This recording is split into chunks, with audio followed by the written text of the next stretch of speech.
Hello guys, स्वागत है आपका अपने YouTube channel learn with Aarti ma'am में। जैसा कि आपको पता है कि हमने एक्सटेंशन एजुकेशन का जो इंट्रोडक्शन है वो फर्स्ट लेसन उसमें डाल दिया है और उम्मीद है आपको अच्छे से समझ में भी आया होगा। काफ़ी ज़्यादा इम्पॉर्टेंट है और आपका बेस भी उसी से लगभग आपका रिलेट है, क्योंकि वहाँ से स्टार्ट होता है कि हमारा कम्युनिकेशन या कोई चैप्टर कैसे कहाँ से एक्सटेंशन एजुकेशन का उद्देश्य क्या होता है। तो आपको वहाँ से अच्छे से, आप अगर नहीं पढ़ें तो पहले उसको अच्छे से पढ़ लीजिएगा, तब ये पढ़िएगा, ठीक है। और यहाँ से हम स्टार्ट करते हैं। लगभग मैंने जो भी छोटे छोटे चैप्टर थे तो उनको 2-3 चैप्टरों का मिक्सअप किया है कि आपको, ताकि एक ही वीडियो में अच्छे से पूरा का पूरा मैटर मिल जाए, ठीक है। तो स्टार्ट करते हैं। आज का जो हमारा सेकंड है संचार या संप्रेषण, कम्युनिकेशन जिसको बोलते हैं।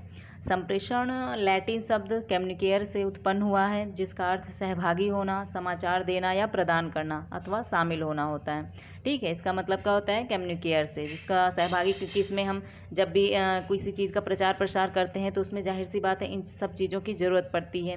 किसी के सहयोगी होना, समाचार देना, प्रदान करना और शामिल होना उस भाग में, ठीक है। तो ये था इसका। और आगे हम बात करते हैं कि इसकी विधियाँ कौन कौन सी होती हैं। जैसे संबंध आधारित होता है, अभिव्यक्ति आधारित होता है और प्रवाह आधारित होता है। और संबंध में हम बात करें कि जो होता है, तो संबंध में औपचारिक अनौपचारिक होते हैं, ठीक है। और अभिव्यक्ति में शाब्दिक अशाब्दिक, शाब्दिक के अंतर्गत मौखिक लिखित, और प्रवाह आधारित के अंतर्गत अधोमुखी उधरोमुखी क्षैतिज। ये जो हमारा एक्सटेंशन एजुकेशंस में है, इन सब चीज़ों की ज़रूरत पड़ती है कि मतलब एक दूसरे से कम्युनिकेट करने के लिए, ठीक है। तो उसी का लेवल बताया गया है। आपको इतना ज़्यादा इसमें नहीं पढ़ना है, बस इतना जानना है कि कौन सी चीज़ें किस में आती हैं, ठीक है। तो संबंध आधारित में औपचारिक अनौपचारिक, अभिव्यक्ति में शाब्दिक अशाब्दिक और प्रवाह में अधो उधर और क्षैतिज, ठीक है। हम थोड़ा इसके बारे में भी बात करेंगे प्रवाह के आधार पर। अधोमुखी क्या होता है?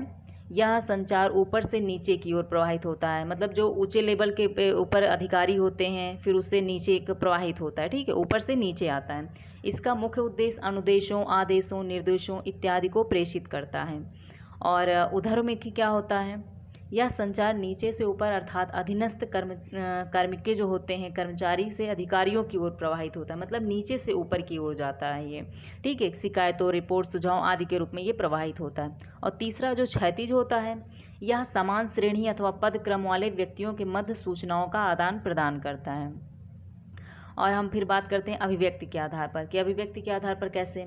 अशाब्दिक सबसे, नॉन वर्बल कम्युनिकेशन, चेहरे की, मतलब जो बोलकर हम नहीं करते हैं, तो ये चेहरे की अभिव्यक्ति, आँखों से स्पर्श और शरीर की भाव भंगिमाएँ शामिल होती हैं। शब्दों का प्रयोग नहीं होता है।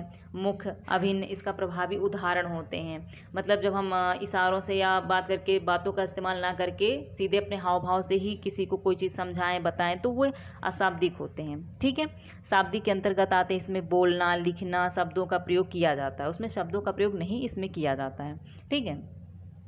और लिखित की हम बात करें कि लिखित संप्रेषण पोस्टरों, हैंडबुक, पुस्तिकाओं, पत्रों, बुलेटिन एवं सूचना पटों पर आधारित होती हैं। और मौखिक क्या होते हैं? आमने सामने वातावरण, टेलीफोन, साक्षात्कार, व्याख्यान आदि होते हैं।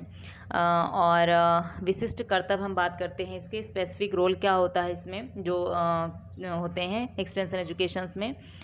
इसमें क्या होता है कि ग्राम स्तर के जो कार्यकर्ता होते हैं, यानी विलेज लेवल वर्कर जो होते हैं, कि कुछ विशिष्ट कर्तव्य भी होते हैं, ठीक है। मतलब आप जो उसमें जो शामिल होते हैं विलेज लेवल में जो वर्कर होते हैं, उनके क्या कर्तव्य होते हैं? तो सबसे पहले नियोजन करना, कोई चीज़ की प्लानिंग बनाना होता है। फिर प्रबंध करना, ऑर्गेनाइजेशन होता है। संलग्नता, ठीक है। और कार्य मूल्यांकन करना। ग्राम स्तरीय कार्यकर्ता सामुदायिक विकास कार्यक्रम की धुरी के रूप में होते हैं। देखिए क्वेश्चन आया हुआ है कि सामुदायिक विकास के कार्यक्रम की धुरी कौन होता है, ठीक है। तो ये ग्राम स्तरीय जो कार्यकर्ता होते हैं वो होते हैं। ये क्वेश्चन आप आया हुआ क्वेश्चन है, ठीक है, सामुदायिक विकास कार्यक्रम की धुरी के रूप में। तो इसको आपको अच्छे से लर्न करना है। और इसमें जो होते हैं कार्यक्रम की धुरी होता कौन है? तो शिक्षक होंगे, शिक्षक जो प्राप्तकर्ता होते हैं, यानी लर्नर हिमसेल्फ, ऑफिसर यानी सब्जेक्ट जो हमारे होते हैं। तो ये आपके विकास के ग्राम स्तर कार्यकर्ता, और ठीक है, ये इसके अंतर्गत आएंगे। और उपलब्ध साधन और भौतिक वातावरण। और हम बात करते हैं श्रव्य सामग्री की। जनता को प्रेरित करने के लिए आवश्यक है कि उसे कार्य से संतोष हो। इसके लिए निम्न कार्य किए जाते हैं: अटेंशन और इंटरेस्ट, डिज़ायर, कन्विक्शन, मैंने आपको एडकास का जो फार्मूला बताया था उसी पे लगभग रिलेटेड है, उसी के अंतर्गत आता है। ठीक है। अटेंशन जैसे जनता को ध्यान आकर्षित किए जाएं। इंटरेस्ट क्या होता है, जनता में रुचि उत्पन्न की जाए। डिज़ायर, जनता में इच्छा उत्पन्न की जाए। कन्विक्शन, जनता को समझाया जाए। एक्शन क्या होता है, जनता से कार्य कराया जाए। ठीक है, ये हो गए आपके। और 6 पॉइंट क्या होगा, जब जनता को संतोष होता है और वह कार्य करने की ओर प्रेरित होता है। ठीक है। एक्सटेंशन वर्क जो होता है को 3 श्रेणियों में बांटा गया है। कौन कौन से होते हैं एक्सटेंशन वर्क, जो हमारे कार्य होते हैं कि हमको कार्य कैसे करना है, कहाँ पे प्रसार करना है, कैसे करना है, तो ये 3 भागों में करके हम इसको अंतर्गत बांटते हैं। प्रथम श्रेणी क्या होता है, ऑडियो एड्स, विजुअल एड्स, मतलब जिसे हम सुन सकते हैं, देख सकते हैं, जिसके माध्यम से। फिर तीसरी क्या होती है, ऑडियो विजुअल। ठीक है, ये तो हो गए इसके 3 श्रेणियों के अंतर्गत हम प्रसार करते हैं। और ध्यान रखने वाली क्या बात होती है, क्वेश्चन जैसे आया हुआ है, यदि समूह का स्तर छोटा होता है तो कितने लोग इसमें भाग लेते हैं या क्या होता है जिसमें भाग लेते हैं, तो 15 से 20 लोगों के लिए होता है और फ्लैश कार्ड। ठीक है, 15 से 20 लोगों के लिए फ्लैश कार्ड, और 60 से 70 लोगों के लिए फिल्म होती है। मतलब बहुत ज़्यादा लोग हैं तो कैसे उनको समझाएंगे आप, कैसे बात करेंगे, किस चीज़ की टॉपिक, कैसे लोग आप उस प्रसार कर पाएंगे किसी चीज़ का, तो उसके लिए हम फिल्म दिखाते हैं। लेकिन अगर कम लोग हैं, 15 से 20 लोग हैं, तो फ्लैश कार्ड का प्रयोग कर सकते हैं। ठीक है, कम लोगों के लिए। और एबिलिटी की बात करें हम, तो अधिकतर समूह में अशिक्षित होते हैं। इसमें जैसे अगर समूह जो हमारा बना हुआ है तो उसमें हम अगर बहुत लोग अशिक्षित हैं, आए हुए हैं, और ठीक है कोई सभा हो रही है, अशिक्षित ज़्यादा है, तो वहाँ पर कठपुतली के माध्यम से, नौटंकी के माध्यम से, इसके माध्यम से हम लोगों को जागरूक करते हैं किसी क्षेत्र में, किसी टॉपिक पर। ठीक है, जैसे और शिक्षित लोगों के लिए क्या होता है, ब्लैक बोर्ड होता है, साहित्य होता है, इसके माध्यम से हम कोई चीज़ पहुंचाना चाहें तो उनके माध्यम से पहुंचा सकते हैं। और साधन की जहां बात करें कि सरलतापूर्वक होनी चाहिए। और दृश्य श्रव्य साधनों की उपयोगिताएं, विशेषताएं क्या हैं। ठीक है, इसकी मतलब क्या ज़रूरत है, इसकी उपयोगिता क्या है, तो जन समुदाय को आकर्षित करना होता है, जन समुदाय को प्रभावित करना होता है। जैसे आप कहीं पे गए और फिल्म दिखाएं तो बहुत ज़्यादा उसका प्रभाव भी पड़ता है, उससे लोग आकर्षित भी होते हैं। ठीक है, जन समुदाय को प्रभावित करना होता है, जन समुदाय को सीखने के लिए प्रेरित करते हैं, इससे लोग सीखते जल्दी हैं, कोई चीज़ समझ भी बहुत जल्दी जाते हैं। संदेश को स्वीकारने के लिए प्रोत्साहित करना। श्रव्य दृश्य साधनों का चुनाव करते समय कुछ ध्यान रखने योग्य बातें कौन सी हैं। ठीक है, श्रव्य दृश्य जो करते हैं तो क्या हम ध्यान रखना चाहिए, जन समुदाय का उद्देश्य का, समुदाय का भौतिक व सांस्कृतिक वातावरण, दृश्य रसद साधनों की सीमितता, उपलब्ध साधन सुविधाएं, तकनीकी अन्य कुशलताएं। देखिए आपका पेपर कभी भी मतलब डेट आ सकती है कि 2-3 महीने बाद ही लगभग इसका पेपर होता है, लेकिन इसलिए आप अच्छे से प्रिपरेशन करिए, क्योंकि एक्सटेंशन एजुकेशन से काफ़ी क्वेश्चन है। बहुत बड़ा टॉपिक नहीं है, बहुत ज़्यादा इसमें कुछ नहीं है, बस कुछ चीज़ें आपको टॉपिक अच्छे से इसको आपको पढ़ना है पहले, अच्छे से बुक को जो बुक है आपके पास उसको अच्छे से रिवीजन करना है। अगर नोट्स जो हमने बना रहे हैं इसको आप अच्छे से बना लीजिए, जितना मैं लिखा और एक्सटेंशन एजुकेशन में आपको अच्छे से पूरा रट लेना है। रटने के बाद फिर आपके पास जो भी बुक प्रैक्टिस करने के लिए हो उस बुक से आप प्रैक्टिस करिए पिछले साल के आए हुए क्वेश्चंस। और फिर आप देखेंगे कि मतलब बहुत से क्वेश्चन बहुत ज़्यादा वो नहीं पूछा जाता, लेकिन बहुत ही कम है और बहुत ज़्यादा इंपॉर्टेंट है, इसलिए आप अच्छे से इसको पढ़ सकते हैं, इसमें बहुत अच्छे नंबर भी अर्जित कर सकते हैं। ठीक है, तो इसलिए आप इसको बहुत ही अच्छे से पढ़िए। मैंने 2-3 चैप्टर जो हमारे बुक में थे उसमें जो 2-3 चैप्टर जो हैं उसमें बहुत ज़्यादा नहीं थे, तो कुछ चीज़ें मैंने एक ही में इसलिए इंक्लूड कर दिया है ताकि आपको एक ही वीडियो में अच्छे से पूरा मिल जाए। ठीक है, विभिन्न प्रकार के हम बात करते हैं श्रव्य साधन, श्रव्य और दृश्य साधन का, उनका उपयोग क्या होता है। जैसे पूछा जाता है क्वेश्चंस में 2D 3D कौन से हैं, किसका प्रयोग कहाँ पर किया जाता है, किसमें कितने कार्ड्स होते हैं, बहुत चीज़ें क्वेश्चन आती हैं, तो इससे रिलेटेड हम श्रव्य दृश्य साधन का, ठीक है ये अलग चैप्टर उसमें है, लेकिन मैं आपको इसी में पढ़ा रही हूँ क्योंकि जो है आपको अच्छे से एक ही वीडियो में अच्छे से पूरा टॉपिक मिल जाएगा। ठीक है, तो स्टार्ट करते हैं।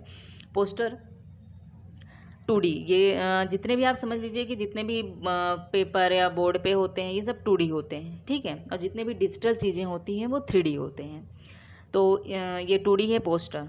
सभी पोस्टरों की रूपरेखा एक ही होनी चाहिए और पोस्टर में ध्यानाकर्षण रुचि जागृत करने की क्षमता होनी चाहिए। सामग्री सफ़ेद, रंगीन बोर्ड, रबर, पेंसिल, रंग, स्टेंसिल, इंक और फेल्ट पेन, स्केल आदि का मतलब ये सब चीज़ें इस्तेमाल भी होनी चाहिए उसमें। ठीक है, तो उसे देखने से वो आकर्षित पोस्टर भी बन जाएगा। भाग कितने, 3 भाग होते हैं। संदेश का प्रचार करना, संदेश के उद्देश्य या लाभ, संदेश के क्रियान्वयन, को बढ़ावा, ठीक है। इसके भाग होते हैं पोस्टर्स के, मतलब 3 भागों में इसको हम कर सकते हैं कि किस किस चीज़ के लिए। तो संदेश का प्रचार, संदेश के उद्देश्य लाभ, संदेश के क्रियान्वयन को बढ़ाना, ठीक है। और तत्व कैसे होते हैं, चित्र, शब्द, रंग, स्थान, आकार। ये देखिए सभी कार्ड या चार्ट 2D यानी ग्राफ जो भी आएंगे, डिजिटल जो भी होगा 3D होगा। चार्ट की हम बात करें तो चार्ट में क्या होता है, ये भी 2D होगा। पोस्टर का प्रयोग चेतना जागृति के लिए किया जाता है, वहीं चार्ट का प्रयोग किसी विषय की विस्तृत जानकारी प्रदान करने के लिए किया जाता है। और चार्ट में क्या होता है कि चित्रों के साथ साथ शब्दों में भी प्रयोग किया जाता है। चार्ट केवल साक्षर व्यक्तियों के लिए ही उपयोग होते हैं, मतलब कोई पढ़ा लिखा है तो चार्ट का प्रयोग उसी के लिए सुविधाजनक होगा, क्योंकि वो पढ़ पाएगा, उसका अशिक्षित तो पढ़ नहीं पाएगा। तो उसके लिए कोई नाटक, आपको फिल्म, मूवी, आप ये कह सकते हैं कि मतलब ऐसी चीज़ें इस्तेमाल करनी होगी जो मतलब उसके बस सुनने से ही रिलेटेड हो उसके लिए, ठीक है। और आप ये ज़रूर याद रखिए कौन सा 2D है, कौन सा 3D है, ठीक है, और किस में क्या चीज़ का प्रयोग होता है। नॉर्मल इतना पता होना चाहिए इसमें, ठीक है। और चार्ट के प्रकार 2x3 फीट का लगभग होना चाहिए। चित्रमय चार्ट, जैसे इसके प्रकार की बात करें तो चित्रमय चार्ट हो गया, संगठनात्मक chart, flow chart, strip chart, strip जिसमें चिपका कर मतलब चिपकाया जाता है, ठीक है, ब्रिज अथवा स्ट्रीम चार्ट, ग्राफिक चार्ट, ये चार्ट के प्रकार हैं, ठीक है। आपके 6 हो गए चार्ट के प्रकार, ठीक है। चित्रमय, संगठनात्मक, फ्लो, स्ट्रिप, ब्रिज और ग्राफिक। ब्रिज में ब्रिज टाइप का फैला के मतलब लगाया जाता है, ठीक है। और हम बात करते हैं फ्लो चार्ट में, किसी विषय को आदि से अंत तक क्रमानुसार बताने के लिए किया जाता है। फ्लो चार्ट का मतलब प्रयोग कहाँ किया जाता है, तो किसी चीज़ को आदि से अंत तक क्रम से अगर आप बता रहे हैं तो उसके लिए किया जाता है। स्ट्रिप चार्ट क्या होता है, स्ट्रिप चार्ट में संपूर्ण कहानी व कार्य विधि चित्रों व शब्दों के माध्यम से चार्ट में तैयार कर ली जाती है और उसे कागज की पट्टियों से ढक दिया जाता है, ठीक है। मतलब कोई चीज़ आपकी संपूर्ण कहानी होगी, पूरा उसको किसी चीज़ में माध्यम से चार्ट में तैयार कर ली जाती है, फिर उसको ढक दिया जाता है। और जैसे जैसे उसका मतलब कोई चीज़ कोई समझा रहा है तो एक एक पट्टी उसकी हटाती जाएगी, ठीक है, एक एक हटाते जाएंगे। तो इससे मतलब सस्पेंस उसमें बना रहता है कि आगे क्या होगा, कहानी क्या होगी आगे, तो एक एक करके उसमें हटाते जाते हैं, तो इसी को सस्पेंस चार्ट भी कहा जाता है। स्ट्रिप चार्ट, स्ट्रिप मतलब चिपके हुए जो चार्ट होते हैं उसको थोड़ा थोड़ा हटाना, ठीक है, तो उस पर सस्पेंस चार्ट भी कहते हैं। ग्राफिक चार्ट, सांख्यिकी आंकड़ों को प्रस्तुत किया जाता है ग्राफिक में, ठीक है। सांख्यिकी मतलब पूछा जाता है सांख्यिकी आंकड़ों का प्रस्तुत किस में किया जाता है, तो ग्राफिक चार्ट में। फ्लैश कार्ड्स क्या होते हैं, इसमें कम से कम 10 से 12 मतलब प्रयोग किए जाते हैं, इसे उन्मेष कार्ड भी बोलते हैं फ्लैश कार्ड्स को, ठीक है, ये भी 2D है। फ्लैश कार्ड्स की एक पूरी श्रृंखला होती है जिन्हें दर्शकों के सामने क्रम से प्रस्तुत करने पर रुचिपूर्ण ढंग से कहानी के रूप में पूरा विषय स्पष्ट हो जाता है, मतलब इसमें भी क्रम से ही प्रस्तुत किया जाता है, ठीक है। और फ्लैश कार्ड्स के द्वारा कम से कम समय व शब्दों में संदेश का प्रचार प्रसार होता है। कम से कम 10 इंच इंटू 12 इंच आकार इसका लंबाई चौड़ाई होनी चाहिए, ठीक है। फ्लानेल ग्राफ और खद्दर ग्राफ फेल्ट बोर्ड्स की बात करें हम तो मूल रूप में ये सभी लकड़ी के बोर्ड होते हैं, केवल इनकी पृष्ठभूमि में अंतर होता है। बोर्ड पर जब फ्लानेल का कपड़ा चढ़ा होता है तो उसे फ्लानेल बोर्ड कहते हैं, और जब इस पर खादी या फेल्ट का कपड़ा चढ़ा होता है तो इसे फेल्ट, और मतलब जब खादी का चढ़ा होता है कपड़ा चढ़ा होता है तो इसे फेल्ट बोर्ड या जो है खादी बोर्ड कहते हैं, ठीक है। दोनों का अंतर क्या होता है, कपड़ा चढ़ा होता है इसे फ्लानेल बोलते हैं, और अगर कोई खादी या फेल्ट का चढ़ा होता है तो खादी या ग्राफ बोलते हैं। इन सभी बोर्ड्स का आकार 30 इंच से 40 इंच तक होना चाहिए, ठीक है। फ्लिप चार्ट्स की हम बात करें, उत्क्षेप चार्ट जिसे बोलते हैं, आपको देखिए फ्लिप चार्ट्स भी लिख के आ सकता है, उत्क्षेप चार्ट भी, उन्मेष चार्ट, इसके दूसरे नाम भी आ सकते हैं। तो जहाँ क्वेश्चन आता है तो वहाँ मैंने आपको लिखा है जिसके दूसरे नाम है, ठीक है। तो आपको दूसरा नाम भी अगर किसी का है तो आपको दिमाग में रखना पड़ेगा कि किसका क्या नाम है, ठीक है। फ्लिप चार्ट एल्बम के समान होता है। चाक बोर्ड की हम बात करें तो 2D होता है, इसमें रंगीन और सफ़ेद दोनों प्रकार के चाक का प्रयोग किया जाता है चाक बोर्ड में, ठीक है। और बुलेटिन बोर्ड्स की बात करें हम तो जो होता है बुलेटिन बोर्ड रंगीन वस्त्र की पृष्ठभूमि जो होते वाले बोर्ड होते हैं जिसके आगे शीशे या जालीदार दरवाज़ा लगा होता है, ठीक है। और इस बोर्ड पर समाचार पत्र, कटिंग, चित्र, नक्शा, कार्टून आदि पिन द्वारा प्रयोग किए जाते हैं। और अगर हम नमूना तथा मॉडल्स की बात करें, ये 3D होते हैं, ठीक है। नमूना तथा मॉडल्स त्रिआयामी दृश्य श्रव्य साधन है। उचित अनुपात में बनाए गए मॉडल व नमूने वास्तविक लगते हैं। ये प्रदर्शन को सजीव व वास्तविक बनाते हैं, ठीक है। और पेम्पलेट्स, हैंडबिल्स, फोल्डर्स, लीफलेट्स, बुलेटिन, ये सब 2D होते हैं। इसके बारे में भी बात करेंगे। ये सभी प्रसार साधन छपे जो होते हैं, इसमें छपे व लिखे होते हैं। मतलब जो जितने हैं हैंडबिल्स, फोल्डर्स होते हैं, इसमें क्या होते हैं कि छपे और लिखे होते हैं। पेम्फलेट्स की बात करें हम तो एक ही कागज़ पर छापे जाते हैं या लिखित विवरण कागज़ के एक ओर या दोनों ओर हो सकता है, मतलब एक ही कागज़ पर होता है ये, ठीक है। और हैंडबिल्स की बात करें तो ये करीब 12 से 24 पेज के होते हैं। इनमें किसी भी विषय की विस्तृत जानकारी लिखी रहती है, यानी 12 से 24 पेज का होगा। और फोल्डर्स की बात करें तो ये 2 से 4 पेज के छापे हुए कागज़ होते हैं। और लीफलेट्स की बात करें, ये लगभग 4 से 12 सिले पिन लगे होते हैं, 4 से 12 पेज के होते हैं, ठीक है, सिले हुए और पिन लगे होते हैं। और जिन पर चित्रों के साथ लिखित भी होती है, इस पर मतलब चित्र भी इसमें बने होते हैं लीफलेट्स में। और बुलेटिन्स की बात करें तो अत्यधिक विस्तृत वर्णनात्मक होते हैं, अंततः कागज़ों की संख्या अधिक होती है। इसमें बुलेटिन्स में विस्तृत होता है क्योंकि बहुत ज़्यादा होते हैं, तो इसलिए इसमें वर्णनात्मक रूप में होता है, तो कागज़ों की संख्या भी इस हिसाब से अधिक होगी। और जहाँ तक बात करें कठपुतली, बहुत ही ज़्यादा आपके में इम्पॉर्टेंट है। कठपुतली जो है पपेट जो प्रदर्शन करते हैं, मतलब किसी चीज़ को समझाने के लिए, बताने के लिए, तो इसका भी इस्तेमाल किया जाता है, ठीक है। तो आपने देखी भी होगी। और हम बात करते हैं 3D। पहले तो बहुत ज़्यादा इस्तेमाल होता था इन सब चीज़ों का, अब तो फ़िलहाल बहुत कम हो गया है। और अब इसकी बात करते हैं कठपुतली प्रदर्शन की, जो है मैं बहुत ही प्राचीन भारतीय कला है, ठीक है।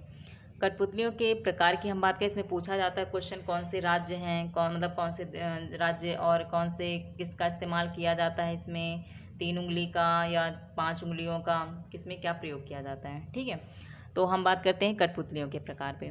तो सबसे पहली कौन सी है, हाथ की कठपुतली, हैंड और ग्लोव पपेट्स, 3 उंगलियों का इस्तेमाल किया जाता है। ये उड़ीसा की है। ये क्वेश्चन पूछा हुआ है कि कितनी उंगलियों का इसमें प्रयोग किया जाता है, ठीक है। तो 3 उंगलियों का। आप राज्य भी जरूर याद रखिएगा कहाँ पे कौन सा किस पाया जाता है, ठीक है। और राजस्थान की सबसे ज़्यादा फेमस है धागों की कठपुतली, स्ट्रिंग्स। आपने कभी देखी होगी, तो मतलब स्ट्रिंग से हाथों से 5 उंगलियों का इस्तेमाल करके उसमें हाथों से हिलाया जाता है, ठीक है। मेरियोनेट्स जिसे बोलते हैं, ये भी नाम याद रखिएगा, मेरियोनेट्स, धागों की कठपुतली, स्ट्रिंग पपेट्स। इंग्लिश में हो सकता है, इंग्लिश में नाम लिख के आ रहा है आपको, इंग्लिश हिंदी में ना मिले, स्ट्रिंग पपेट्स, ठीक है। रस्सी, जिसको रस्सी भी बोलते हैं। और पश्चिम बंगाल में बात करें तो छड़दार जो कठपुतली होती है, यानी रॉड पपेट्स, इसके दंड भी बोलते हैं इसको। कहाँ पे पाई जाती है, पश्चिम बंगाल में। और धागे की राजस्थान में। छाया कठपुतली की बात करें तो शैडो पपेट्स जो होते हैं, ये आंध्र प्रदेश में होते हैं, ठीक है। और 11वां हम बात करते हैं परंपरागत लोक प्रदर्शन। परंपरागत लोक प्रदर्शन अत्यंत प्राचीन और सकारात्मक माध्यम है। इसके अंतर्गत नाटक, लोकगीत तथा लोक नृत्य आदि होते हैं। टेलीविज़न की बात करें तो टेलीविज़न के माध्यम से नाटक, बातचीत, विचार विमर्श आदि जो होते हैं के द्वारा प्रत्यक्ष प्रदर्शन किया जाता है। दृश्य श्रव्य साधन है तथा विस्तृत जानकारी दी जाती है। यह महंगा उपकरण होता है, ठीक है। टेलीविज़न जो होता है महंगा उपकरण पड़ जाता है, कहीं पर लगाना, लाउड स्पीकर हुआ, तो लाउड स्पीकर का प्रयोग आवाज़ को विशाल जनसमूह पहुंचाने के लिए किया जाता है। आपने देखा होगा कहीं पर बहुत बड़ी सभा हुई है, तो वहाँ पर हम मतलब नॉर्मल करके नहीं कर सकते, तो लाउड स्पीकर लगाना पड़ता है। बहुत जगह आपने देखा होगा कि जब लाउड स्पीकर लगा के जब नेताओं या किसी चीज़ की कुछ होता है, सभा बुलाई जाती है, तो वहाँ लाउड स्पीकर का ही इस्तेमाल किया जाता है। तो वहीं पर कोई हम जनसभा कुछ करते हैं, कोई कार्यक्रम रखते हैं, तो अगर जनसंख्या बहुत ज़्यादा है तो वहाँ पर हम इसका प्रयोग करेंगे, ठीक है। देखिए, आपका एक्सटेंशन एजुकेशन ही है कि मतलब किसी चीज़ का प्रसार करना, कार्यक्रमों के बारे में लोगों को जागरूक करना, तो उससे रिलेटेड ही चीज़ें आपको पढ़नी हैं इसमें, ठीक है। और हम बात करेंगे रेडियो कार्यक्रम की। रेडियो द्वारा थोड़े ही समय में व्यापक जनसंपर्क किया जा सकता है। थोड़े ही समय में, मतलब कहीं आप किसी चीज़ को संपर्क करना चाहते हैं तो थोड़े ही समय में लगभग बहुत ज़्यादा व्यापक संपर्क किया जा सकता है। टेप रिकॉर्डर क्या हो गया, टेप रिकॉर्डर विद्युत बैटरी द्वारा संचालित होता है, या श्रव्य साधन है या महंगा साधन है, ठीक है। और लिंगवा फोन क्या है, ये श्रव्य साधन है। तो गाइस, ये था आज का पूरा इसका टॉपिक जो है एक्सटेंशन एजुकेशन में काफ़ी इंपॉर्टेंट टॉपिक है।